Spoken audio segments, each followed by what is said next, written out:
After Peter Aerts and Ernesto Hoost stopped reigning in the K1 ring, a new rising kickboxing star from the Netherlands loomed on the horizon. We are talking about Remy Bonjasky, known by the nickname Flying Gentleman, which he received for impressive knockouts in the jump. Being a native of the famous Dutch club Mejiro Gym, Bonjaski to win the K1 champion belt as 3 times, defeating such famous fighters as Alistair Overeem, Gokhan Saki, Jérôme Le Banner, Ernesto Hoost and many other giants of impact sports. However, like all great fighters, Remy Bonjasky also suffered setbacks in the ring. Today we will remember the 5 heaviest defeat of Remy Bonjasky, despite which he again entered the ring against the most dangerous fighters in the world. Make tea, sit down comfortably and get ready to watch this video.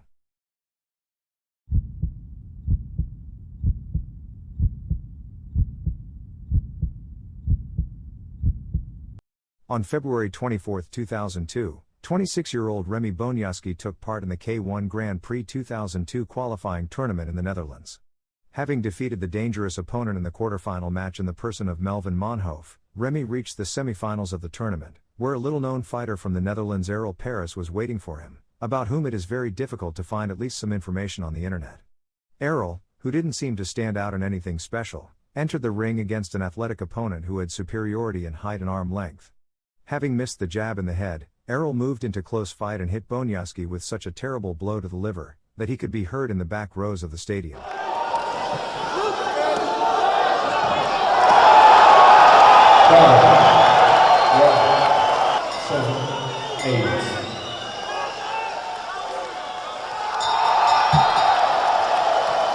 Errol the Guardian Paris.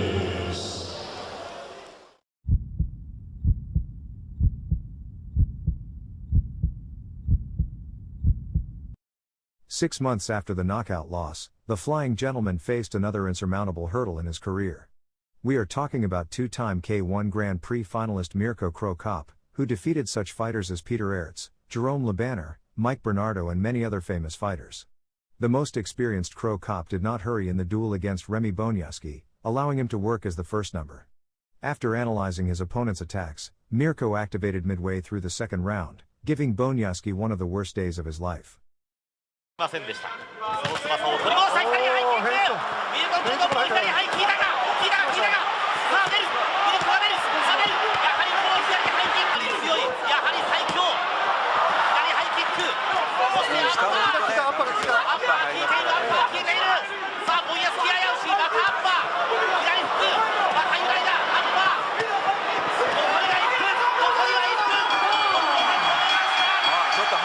固めていてもその勢いに押され反撃できず次第にダメージが蓄積されていったミルコ・クロコップこの勢いを止める者は現れるのか。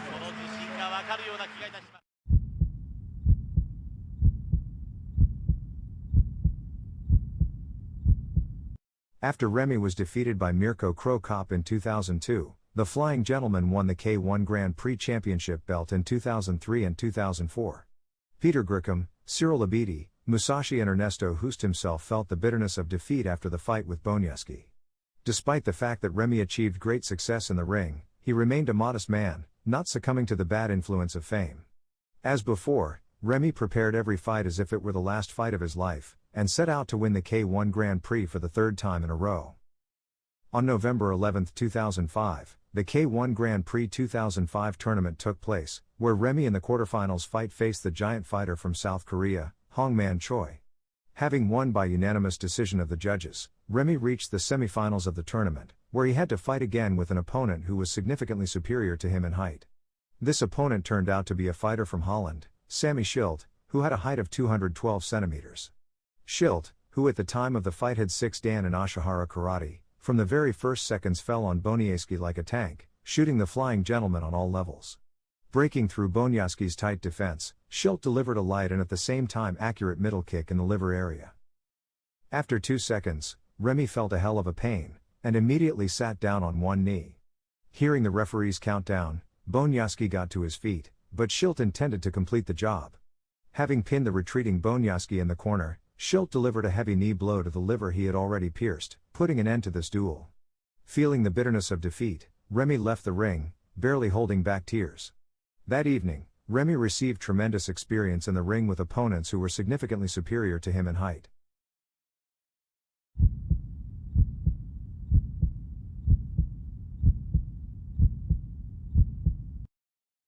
It has been a long 4 years since Bonjaski lost by knockout to Sammy Schilt in their second fight.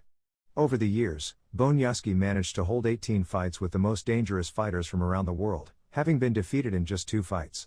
The Flying Gentleman won the third belt champion of the K1 Grand Prix 2008. In the final of this tournament, Bonjaski knocked down Badr Hari, after which a fighter from Morocco delivered a forbidden blow to the head on Bonjaski, who lost his balance. In 2009, Bonjaski again competed at the K1 Grand Prix, successfully reaching the semifinals of the tournament. In the semifinals, the Flying Gentleman faced off against his old foe, who was in pretty damn good shape.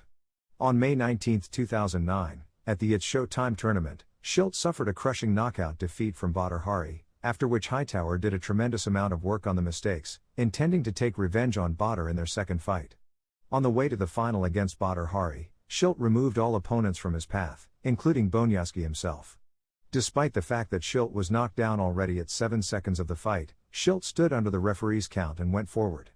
Holding off Bonjaski's pressure with a left middle kick to the body, Schilt landed a jab and a cross to the head of the Flying Gentleman, after which Bonjaski immediately found himself on the flooring of the ring. The shocked Remy Bonjasky again felt the full power of the blow from his giant compatriot, but stood under the referee's count and continued the fight. Schilt, once again pressing Bonjaski into the corner of the ring, hit the hardest jab and low kick, ended the semi-final match of the tournament in his benefit. Alas, that evening Bonjaski failed to repeat Ernesto Hoost's record and win the fourth belt of the K1 Grand Prix champion.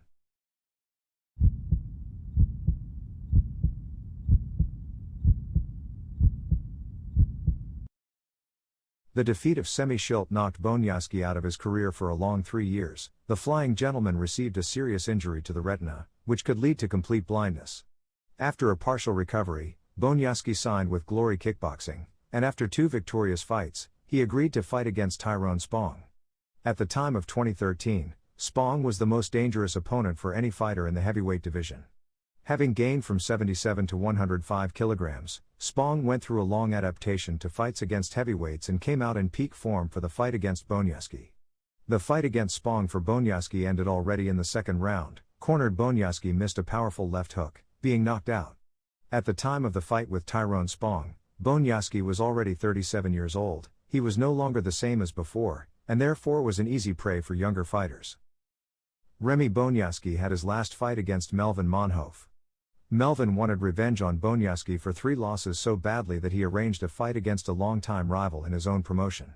With a decision victory over the Flying Gentleman, Melvin broke a 7-losing streak and ended his K1 career on a winning note. Remy, who saw the fight more as a way to make some money, also ended his career by heading into coaching. Let's thank Bonjaski for the spectacular fights and wish him success in his new endeavors. In the future, we will remember the 5 most spectacular knockouts from Remy Bonjasky, but for now, like this video, write any comment and subscribe to the Pro Fight channel. Your likes are the best gratitude for my work done for you. Good luck.